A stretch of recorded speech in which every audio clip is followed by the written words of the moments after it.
Hello friends, welcome back to the new video guys and my YouTube channel guys. Today friend we are going to talk about guys Samsung phone guys flight mode setting guys, how can we on and how can we use it.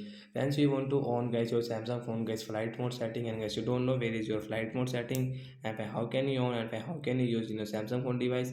So don't worry friends, in this video friends I will show you guys, then guys you can on your mobile aeroplane mode setting, and friends you can use it. So first of all guys, open your phone setting guys. After on phone setting guys, how can you on guys your Samsung phone flight mode means aeroplane mode guys, how can you on it. Friends, click on phone connection setting, and friends you can see flight mode guys, tap here to on it. After on guys, you can use guys your flight mode setting. As you can see, turn off all network connection including calling, texting, internet access, wi-fi and bluetooth.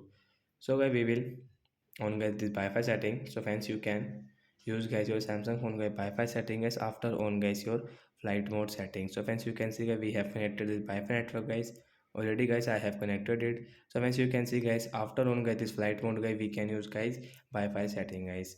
So that's it guys, thanks for watching the video guys. I hope friends you understood how to on flight mode and how to use it. Bye guys.